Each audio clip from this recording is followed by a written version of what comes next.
اعوذ باللہ من الشیطان الرجیم بسم اللہ الرحمن الرحیم رب اشرح لی صدری ویسر لی امری واحلل عقدۃ من لسانی یفقہوا قولی۔ تمام عالم اسلام اور تمام مومنین جہاں جہاں بھی رہتے ہیں ان سب کو آج ولادت باعث ہمارے 12ویں آقا امام مہدی آخر الزمان علیہ الصلوۃ والسلام مبارک ہو، اور ہم اکثر سلام میں بلکہ 5 وقت دن میں ان کو پکارتے ہیں کہ آپ آ جائیں اور طاغوتی قوتوں سے ہمیں نجات دیں، اور انشاءاللہ تعالی بحکم خدا جلد ظہور فرمائیں گے۔ تو سب سے بڑا تو ان کی حمایت ایران کے ساتھ ہے۔ آپ دیکھ لیں، دونوں کے چہرے دیکھ لیں، آپ ٹرمپ کے بھی دیکھ لیں اور رہبر معظم آیت اللہ خامنہئی کا بھی چہرہ دیکھ لیں۔ ایک طرف اطمینان ہی اطمینان ہے اور دوسری طرف میں کیا کہوں، آپ خود ہی اس کا چہرہ دیکھ کے اندازہ لگا لیں، پریشان ہی پریشان، ہونق ہی ہونق ہے۔ پروگرام کو شروع کرتے ہیں آج رات کے حوالے سے ہی کہ لیلۃ البراءت، نجات کی رات۔ اس رات کو شب برات کیوں کہا جاتا ہے؟ اللہ پاک ہم سب کی مشکلوں کو آسان فرمائے اور ہمارے جہاں جہاں مسلمان پریشان حال ہیں ان کی پریشانی کو دور فرمائے۔ کچھ مقروض ہیں، کچھ بیمار ہیں، اور کچھ دیگر مسائل میں، کسی کے گھر میں بچیاں بیٹھی ہوئی ہیں، کسی کے یہاں روزی کی تنگی ہے، ہمارے اپنے اعمال ہیں جس کی وجہ سے وہ تنگی آ جاتی ہے، تو اس سے ہمیں چھٹکارا ملے اور ہمیں ایک نیک ہدایت ملے اس رات کو۔ تو اللہ تعالیٰ سے ہم یہی مانگتے ہیں کہ ہمارے گناہوں کو معاف کر دے، اور یہ سال سب مسلمانوں کے لیے ایک بابرکت سال ہو۔ تو اس رات کو شب برات اس لیے کہا جاتا ہے کیونکہ اللہ تعالیٰ اس رات بے شمار لوگوں کو جہنم سے نجات عطا فرماتا ہے۔ تقدیر کا فیصلہ اس مبارک رات میں سال بھر کے رزق، زندگی، موت اور دیگر اہم امور کے فیصلے کیے جاتے ہیں۔ اسلامی روایت کے مطابق یہ رات لیلۃ القدر کے بعد سب سے زیادہ بابرکت رات ہے۔ اس رات کی دعاؤں میں دعائے کمیل پڑھنا نہایت ہی فضیلت رکھتا ہے۔ نماز مغرب کے بعد، نوافل مغرب کے بعد 6 رکعت نفل 2+2+2 پڑھنا، جس میں ہر 2 رکعت کے بعد سورہ یاسین اور سورہ اخلاص کی تلاوت کی جائے۔ ذکر و افکار یہ ہیں کہ 100 مرتبہ سبحان اللہ والحمد للہ ولا الہ الا اللہ واللہ اکبر اور 100 مرتبہ استغفار کرنا نہایت ہی مستحب ہے۔ امام حسین علیہ الصلوۃ والسلام کی زیارت پڑھنا اس قدر فضیلت رکھتا ہے کہ تمام انبیاء اور فرشتے ان کی زیارت کے لیے تشریف لاتے ہیں۔ دوسرا، ہمارے امام زمانہ کی ولادت حضرت محمد بن الحسن العسکری عجل اللہ تعالیٰ فرجک کی ولادت 15 شعبان، کچھ 255 ہے، 252 بھی بتاتے ہیں، ہجری کو سامرا میں ہوئی۔ آپ کے والدین حضرت امام حسن عسکری علیہ السلام اور والدہ جناب نرجس خاتون سلام اللہ علیہ ہیں۔ القابات آپ کے مشہور القابات میں مہدی، صاحب الزمان، حجت، قائم اور منتظر شامل ہیں کہ ہم ان کا انتظار کر رہے ہیں، اور وہ حجت ہیں تمام عالمین کے لیے۔ اب خفیہ ولادت کیوں ہوئی کہ عباسی حکمرانوں کے خوف کی وجہ سے آپ کی ولادت کو حضرت موسیٰ کی ولادت کی طرح خفیہ رکھا گیا تھا۔ اس رات نماز جعفر طیار کا بھی پڑھنا بہت مستحب ہے کہ یہ گناہوں کی بخشش اور حاجات کی قبولیت کے لیے نماز اکثیر ہے۔ ترکیب کیا ہے کہ یہ کل 4 رکعت ہے، 2 رکعت کر کے پڑھی جاتی ہے، اور اس میں تسبیحات 4، ہر رکعت میں کل 75 مرتبہ یہ ذکر پڑھنا چاہیے، سبحان اللہ والحمد للہ ولا الہ الا اللہ واللہ اکبر۔ ترتیب سورہ کے بعد 15 بار رکوع میں، 10 بار رکوع سے اٹھ کر، 10 بار پہلے سجدے میں، 10 بار سجدے سے اٹھ کر، 10 بار دوسرے سجدے میں، 10 بار اور سجدے سے اٹھ کر۔ دعائے کمیل، یہ دعا معرفت الہی اور گناہوں سے توبہ کا بہترین ذریعہ ہے، جو حضرت علی علیہ السلام نے اپنے صحابی کمیل بن زیاد کو سکھائی تھی، اور اس کی فضیلت شب برات کو یہ دعا پڑھنا دشمنوں کے شر سے تحفظ، رزق میں اضافے اور گناہوں کی مغفرت کا سبب ہے۔ آج کی رات امام مہدی عجل اللہ تعالیٰ فرجہ کے ظہور کی دعا دعائے فرج پڑھنا بھی نہایت مستحب ہے تاکہ ہم ان کے انصار و اعوان میں شامل ہو سکیں۔ اس دعا کے بعد اپنے حاجت کی طلب کرے، رزق، صحت یا پریشانی کے حل کے لیے اللہ کے حضور اس کو پیش کریں۔ اب لفظ شب برات 2 لفظوں کا مجموعہ ہے کہ جس کے معنی اس کی فضیلت کو ظاہر کرتے ہیں۔ شب یہ فارسی زبان کا لفظ ہے جس کے معنی رات کے ہیں، عربی کا بھی ہے۔ برات یہ عربی لفظ براعت سے نکلا ہے جس کے معنی بیزاری، چھٹکارا یا نجات کے ہیں۔ اس رات کو شب برات اس لیے کہا جاتا ہے کیونکہ اس مبارک رات میں اللہ تعالیٰ اپنی رحمت سے بے شمار گناہ گاروں کو جہنم کے عذاب سے نجات عطا فرماتا ہے، گناہوں سے پاکیزگی۔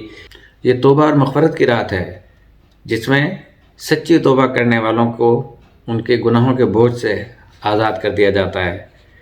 دیگر تقسیم امور روایت کے مطابق اس رات سال بھر کے اہم فیصلے، رزق، زندگی اور موت قلم بند کیے جاتے ہیں اور بندوں کے اعمال کے ریکارڈز کو حتمی شکل دی جاتی ہے، جس طریقے سے ہمارے ہاں بینک میں اور تمام اداروں میں دنیا بھر کے اندر کلوزنگ کہتے ہیں، جب کہ آج کلوزنگ ہے 31 دسمبر کو یا 30 جون کو، کہیں کوارٹرلی بھی کلوزنگ ہوتی ہے، ڈیلی بھی کلوزنگ ہوتی ہے، تو یہ ایک سال بھر کی کلوزنگ ہے اور اوپننگ ہے، دونوں ہیں، اسی لیے اسے فیصلے کی رات بھی سمجھا جاتا ہے۔ اب اس رات کی شرعی حیثیت کیا ہے؟ جو روایتی طریقوں پر لوگ مناتے ہیں جیسے چراغاں، حلوہ بانٹنا، افسوس کے ساتھ کہنا پڑتا ہے کہ کچھ لوگ کہتے ہیں کہ یہ ثابت نہیں ہے، سنت نہیں ہے، لیکن کیا کسی کو کھانا کھلانا چاہے کسی بھی حوالے سے ہو کیا گناہ ہے؟ کیا اہل بیت کی خوشی میں اگر ہم خوشی منائیں تو بدعت اور ہمارے لیے گناہ، اور نبی سے، حدیثوں سے، قرآن سے ثابتی مانگتے ہیں کہ آپ ثابت کریں اسے، لیکن جب اپنے گھروں میں شادیاں ہوتی ہیں اور وہاں پہ ناچ گانے ہوتے ہیں، ڈانس ہوتے ہیں، باجے بجانے والے آتے ہیں، تب انہیں نہ سنت یاد آتی ہے۔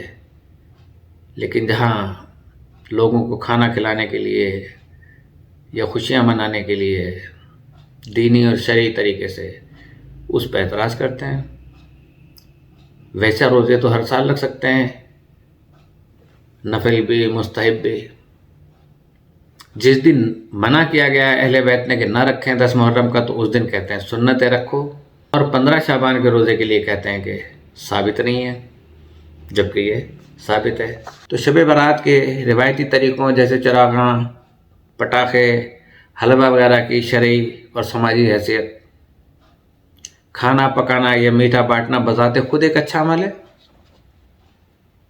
اور صدقہ ہے، لیکن اسے اس رات کا لازمی شرعی حصہ سمجھنا درست نہیں ہے کہ اسی رات کو دیا جائے۔ لیکن کیونکہ یہ مبارک رات ہے تو فضیلت زیادہ بڑھ جاتی ہے، کہ جیسے جمعے کے دن کی عبادت کی فضیلت بڑھ جاتی ہے عام دنوں سے زیادہ۔ بعض روایت کے مطابق یہ ہے کہ جنگ احد میں جب رسول اللہ صلی اللہ علیہ وسلم کے دندان مبارک شہید ہوئے تو انہوں نے نرم غذا یعنی حلوہ نما وہ نوش فرمائی، جس کی یاد میں لوگ یہ اہتمام کرتے ہیں۔ تو کوئی حرج نہیں ہے اس میں، جو کرتا ہے اسے لوگ کھاتے ہیں، دعائیں دیتے ہیں، پیٹ بھرتا ہے، غریب ہو امیر ہو، رزق تو رزق ہے، اس میں یہ قید نہیں ہے کہ غریبوں کو دے دیا جائے، ویسے ہی صدقہ دے دیا جائے، ویسے بھی صدقہ دیں، کسی نے منع نہیں کیا ہے۔ لیکن اگر ہم اس حوالے سے دیتے ہیں کہ انہیں نرم غذا کھلائی گئی تھی، تو اگر ہم نرم غذا کھا رہے ہیں، لوگوں کو کھلا رہے ہیں، تو اس میں اعتراض کیسا ہے؟ آپ روزانہ ویکینڈ کے اوپر ہزاروں روپے خرچ کر دیتے ہیں ہوٹلوں میں لے جا کے، پیٹ بھرے ہوئے لوگوں کو، کوٹھیوں میں رہنے والے لوگوں کو کھانا کھلاتے ہیں، اس میں کئی سنت آپ کو نظر نہیں آتی، اور اس میں کوئی وہ نہیں ہوتا کہ بھئی اس کو میں پیٹ بھرے ہوئے کو کھانا کھلا رہا ہوں، اور کوئی غریب ہوتا ہے ہوٹل کے باہر ہی کھڑا ہوتا ہے، مانگ رہا ہوتا ہے، تو کہتے ہیں کہ یہ بہت کماتے ہیں یہ لوگ، انہیں نہ دو۔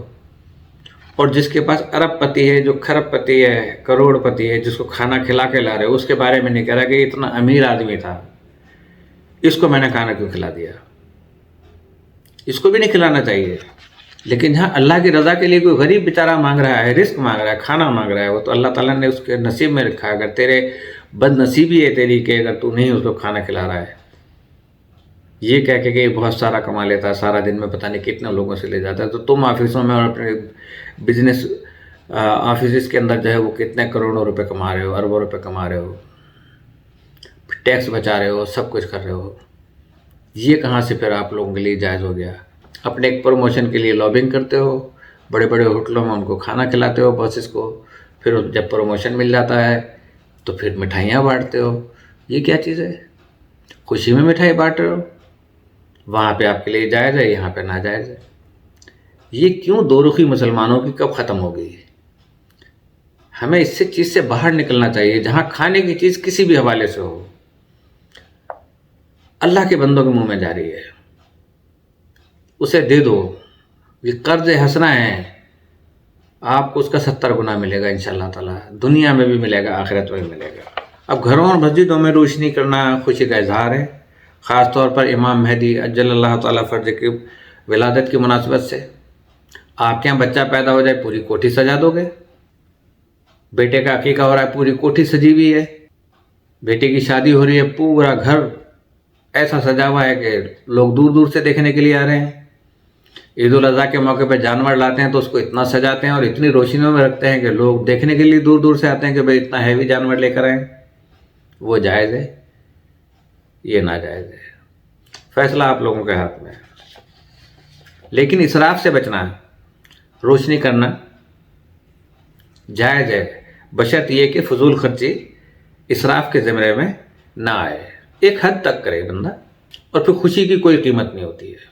تھوڑا سا میں اختلاف کرتے ہوئے کہتا ہوں، قرآن کریم میں اگرچہ یہ فرمایا گیا ہے کہ فضول خرچی کرنے والوں کو شیطان کے بھائی کہا گیا ہے، تو یہ فضول خرچی کہاں پہ کرنا نہیں کرنی چاہیے؟ اگر کسی آدمی کو یا 10 آدمیوں کو یا 20 آدمیوں کو آپ کھانا کھلا رہے ہیں تو یہ تو فضول خرچی ہے ہی نہیں۔ آپ 100 کو کھلائیں تو تب بھی فضول خرچی نہیں ہے، 1000 کو کھلائیں تب بھی فضول خرچی نہیں ہے۔ لیکن شادیوں والے 1000 نہیں کہ ان سے آپ 1 لاکھ روپے آپ کو یا 2 لاکھ روپے یا 1 کروڑ روپے جو ہے نا وہ لفافوں میں مل بھی جاتے ہیں، اس کے اندر آپ سادگی اپنائیں، غریبوں کو کھانا کھلائیں، باقی چراغاں ہے آپ اس کو بھی اس حد تک کریں کہ جہاں تک مناسب ہو۔ یہ نہیں کہ پورا سجا دینا چاہیے، لیکن وہ پیسے کس کے لیے بچانے ہیں؟ وہ بھی اپنی پوری خوشی کرے اور اس کے باوجود ان کو بھی دے جو حقدار ہیں، مستحق ہیں۔ تو بے جا فضول خرچی جو ہم کرتے ہیں ان روایات سے ہٹ کے، اس کے بارے میں ہے کہ انہیں شیطان کا بھائی کہا گیا ہے۔ اب رہا پٹاخے اور آتش بازی، تو آتش بازی کا اسلام یا شب برات کی عبادت سے کوئی تعلق نہیں ہے، یہ اسراف ہے، یہ ڈھونگ ہے، یہ ڈرامہ ہے، یہ نہیں کرنا چاہیے۔ نہ شادیوں میں کرنا چاہیے اور بالخصوص اس میں تو بالکل بھی نہیں کرنا چاہیے، نہ وہاں جائز ہے نہ یہاں جائز ہے۔ یہ عمل نہ صرف مال کا ضیاع ہے بلکہ اسے دوسروں کی نیند اور سکون میں بھی خلل پڑتا ہے۔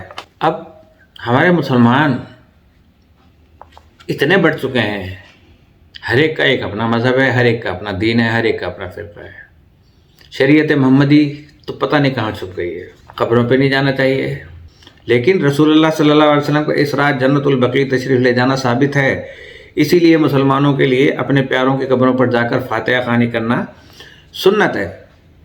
اس پہ بھی اعتراض ہے، اگر بتیاں جلاتے ہیں مردوں کو آگ لگتی ہے۔ یار آپ شادی کر رہے ہیں، خوشبوئیں لگا رہے ہیں، چراغاں کر رہے ہیں اور اس کے ساتھ ساتھ آتش بازی ہو رہی ہے، تو دولہا کو آگ نہیں لگ رہی ہے، دلہن کو آگ نہیں لگ رہی ہے، اس کی گاڑی کے آگے وہ پھر جب گاڑی سے اترتے ہیں ان کے سامنے آتش بازیاں ہو رہی ہیں، زندوں کے سامنے۔ مقصد صرف یہی ہے کہ قبرستان میں خوشبو پھیلانا ہے۔ اب تو ان کی وہاں پہ مٹی ہے، ہاں نفس ہے جو قبر کے اندر موجود ہے، تو وہاں پہ جا کے اگر فاتحہ پڑھتے ہیں یا خوشبو وغیرہ دے دیتے ہیں تو اس میں کوئی ثابت یا نہ ثابت نہ ہونا کوئی اس کے اندر نہیں ہے۔ آپ نے اگر نہیں جانا ہے اپنے باپ کو دفن کر گیا، کوئی زندگی بھر نہ جاؤ، کسی کو کیا اعتراض ہے؟ بہت سارے ایسے ہیں کہ جو یہ مانتے بھی ہیں کہ جانا چاہیے لیکن نہیں جاتے. جس طریقے سے کہ حج فرض ہے، لوگوں کو پتہ ہے کہ حج فرض ہے، لیکن اگر نہیں جانا چاہتے تو نہیں جاتے. نماز پڑھنا فرض ہے، نہیں پڑھتے تو نہیں پڑھتے. لیکن اس طریقے کی جو ہے نا وہ دلیلیں پیش کرنا کہ یہ اگربتیاں ثابت نہیں ہیں، اگربتیاں تو اس وقت تھی نہیں، لیکن نبی کریم صلی اللہ علیہ وسلم جاتے تھے قبروں پہ اس رات، کیونکہ فیصلے ہوتے تھے تو، اور وہاں پر ان کے لیے فاتحہ پڑھتے تھے. اب آگے وہ جو روزے کا جو میں ذکر کر رہا تھا آپ سے کہ روزہ آپ نہیں رکھ سکتے. شب برات کے بعد والے دن 15 شعبان کا روزہ رکھنا مستحب ہے، اور اس کے بارے میں احادیث میں بہت تاکید آئی ہے. حدیث نبی میں حضرت علی علیہ السلام سے روایت ہے کہ رسول اللہ صلی اللہ علیہ وسلم نے فرمایا کہ جب شعبان کی 15ویں رات آئے تو اس رات قیام اور عبادت کرو اور اس کے دن کا روزہ رکھو، کیونکہ غروب آفتاب کے وقت اللہ تعالیٰ آسمان دنیا پر نزول فرماتا ہے اور پکارتا ہے کہ ہے کوئی رزق مانگنے والا کہ میں اسے رزق دوں. ابن ماجہ میں ہے یہ حدیث نمبر 1388. ایام بیس 15 شعبان یعنی ایام بیس چاند کی روشن راتوں کے روزے میں بھی شامل ہے یہ بات کہ جن کا روزہ رکھنے کی نبی کریم صلی اللہ علیہ وسلم ہمیشہ تلقین فرمایا کرتے تھے. ایام بیس کی فضیلت ہے کہ گناہوں کا کفارہ. روایت ہے کہ اس دن کا روزہ رکھنے سے پچھلے 1 سال کے گناہ معاف کر دیے جاتے ہیں. اب لوگ کہتے ہیں کہ بھئی چلیں ایک روزہ رکھ لیا پورے 1 سال کے گناہ معاف ہو گئے. گناہوں کی حیثیت دیکھی جاتی ہے کہ کون سے گناہ ہیں وہ. اگر وہ حقوق العباد کے گناہ معاف نہیں ہوں گے، ایسے چھوٹے گناہ جو آپ کے جمع ہوتے ہوتے وہ نیکیاں ضائع ہو رہی ہیں آپ کے گناہوں کی وجہ سے، وہ نیکیاں واپس آپ کو اس جگہ پہ مل جاتی ہیں اور وہ چھوٹے گناہ آپ کے معاف کر دیے جاتے ہیں 1 سال کے. لیکن یہاں پہ مطلب یہ لے لیتے ہیں کہ جی بس پورے سال نماز نہیں پڑھی، آج کا روزہ رکھ لو، آپ کو سارے سال کی نیکیاں جو ہے وہ مل گئی، عبادتیں بھی مل گئی، روزے. تو ایسا نہیں ہے. آج کے دن اپنی سلامتی اور امام مہدی آخر الزمان کے ظہور کی تعجیل کے لیے کچھ صدقہ دینا بھی بہت مستحب ہے.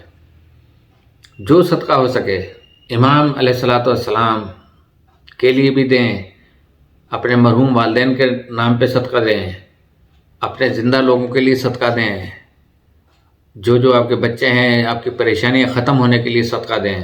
جتنا صدقہ نکال سکتے ہیں. کتنی اچھی اللہ تعالیٰ نے ہمیں راتیں اور دن دیے ہیں، اور ساتھ میں ہمیں صدقات کا کہا گیا ہے تاکہ ہم میں وہ شعور پیدا ہو کہ صدقہ جو ہے وہ رد بلا ہے. کہ حضرت عیسیٰ علیہ السلام نے کہا تھا ایک عورت سے کہ فلاں دن یہ مر جائے گی، لیکن وہ نہیں مری. تو حضرت عیسیٰ کے حواریوں نے ان سے آ کے کہا کہ یا عیسیٰ وہ تو زندہ ہے. انہوں نے کہا کہ ممکن نہیں ہے، آپ مجھے لے کے چلیں اس کے گھر. جب گئے تو پوچھا کہ آپ کیا کرتی ہیں روزانہ؟ اس کا تکیہ اٹھایا بستر کا، مرا ہوا سانپ اس کے نیچے زہریلا تھا. اس نے کہا میں سونے سے پہلے اپنی جان کا صدقہ نکال کے سوتی ہوں. تو یہ ہے صدقہ دینے کا ثواب. آپ کو یہ دن دیے ہیں اللہ تعالیٰ نے اسی لیے دیے ہیں کہ صدقے دو، اپنے آپ کو جہنم سے بچاؤ. لیلۃ القدر کے بعد ایسی راتوں میں آپ اپنے گناہوں کو چھٹکارا حاصل کرو. گناہوں سے ہو سکتا ہے کہ ان راتوں میں آپ کے دل میں آپ کے انر جاگ اٹھے. تو ان راتوں میں ہمیں ان چیزوں کا خیال ہوتا ہے، لیکن ہم کیا کرتے ہیں کہ جی کہاں کے صدقے، کیسے صدقے، اور یہ آج راتوں کو کیوں دے رہے ہیں، فلاں کیوں دے رہے ہیں. ہمیں تو اللہ تعالیٰ کا شکر گزار ہونا چاہیے، ہر وقت سجدے میں پڑا رہنا چاہیے کہ اللہ تو نے ہمیں وہ دن بتائے، اور اس کے بعد ہمیں محمد و آل محمد سے اور اہل بیت سے ہمیں وہ ہدایت حاصل ہوئیں کہ اس راتوں کو ہمیں کیا کیا عبادتیں کرنی چاہیے، کہ ہم لغویات میں پڑھیں، غلط کاموں میں پڑھیں، جھوٹ بولیں، اور بے شمار غلط کاریاں ہیں کہ وہ کریں. اس سے بہتر یہ ہے کہ ہم وہ عبادت نہیں کریں اس رات کو. ایسی راتیں تو 30 دن کا لوگ انتظار کرتے ہیں رمضان کا. جب جانے لگتا ہے تو دکھ کا اظہار کرتے ہیں. اب نہ جانے کے وہ دل سے کرتے ہیں یا ظاہراً کرتے ہیں، کیونکہ اگر سال بھر کے روزے ہوں گے پھر تو کوئی بھی نہیں رکھے گا. جب دل چاہے گا رکھ لے گا کہ سال بھر کے ہیں 2 رکھے گا، پھر دوسرے مہینے 5 رکھ لے گا، کوئی پھر 10 رکھ لے گا. لیکن یہ دوغلاپن کس سے؟ اپنے آپ سے یا اللہ تعالیٰ سے؟ تو صورتحال صرف اتنی ہے کہ ہمارے تمام مسلمان بھائیوں کو سوچنا چاہیے کہ ہمیں ان فروعات کے اندر پڑھ کے اپنی ان چیزوں کو برباد نہیں کرنا چاہیے اپنے اعمال کو. جو بندہ جہاں جہاں نیکی جس حیثیت میں بھی کر رہا ہے، آپ اسے کرنے دیں، اسے بدعت میں شمار کر کے اپنے آپ کو آپ بہت اعلیٰ و عرفہ سمجھتے ہیں. یہ چیز بہت بدعت ہو رہی ہے اور رات بھر تاش کھیلتے ہیں. یہ تو لگے ہوئے ہیں عبادتوں کے اندر، لیکن یہ تو ثابت ہی نہیں حدیث سے. اور آج شراب پیتے ہیں، آج فلم دیکھتے ہیں، آج گھومنے چلتے ہیں. یہ کام اچھا ہے یا یہ کام اچھا ہے؟ تو اجازت چاہتا ہوں اس دعا کے ساتھ کہ اللہ پاک ہم سب کی جان و مال و عزت و آبرو اور ایمان کی حفاظت فرمائے، اور یہ شب برأت ثابت ہو ہم سب کے لیے. پروردگار ہماری زندگیوں کے اندر آسانی پیدا فرمائے، اور ہم سے جو غلطیاں ہو گئی ہیں، تمام مومنین سے، تمام احباب سے، تمام دوستوں سے ہماری درخواست ہے کہ ہماری ان غلطیوں کو معاف کر دیں. ہماری اللہ کے حضور کیا پتہ کہ ہماری زندگی رہے یا نہ رہے. میں اپنی طرف سے سب کو معاف کرتا ہوں. یہ کیوں؟ اس لیے کہ اللہ تعالیٰ کے یہاں کسی وقت بھی جانا پڑ جائے. آپ کو یاد ہے کہ جب آپ خانہ کعبہ جاتے ہیں حج کرنے کے لیے تو لوگوں کو فون کرتے ہیں کہ میں حج پہ جا رہا ہوں، جو غلطی ہو گئی ہو تو معاف کر دینا. اس لیے کہ اگر وہ معاف نہ کیا تو اس کا حج قبول نہیں ہوگا. حج حالانکہ اللہ کا فرض ہے، بندے نے معافی نہیں دی تو کیا ہوا؟ اکڑتا ہوا جائے کہ میں تو اللہ کے گھر جا رہا ہوں. لیکن اللہ نے کہا وہ تیرا حج میں تیرے منہ پہ مار دوں گا، تیرے تھکن بھی ہوگی، تجھے پیسہ بھی تیرا لٹے گا، سب کچھ ہوگا. السلام علیکم ورحمۃ اللہ وبرکاتہ.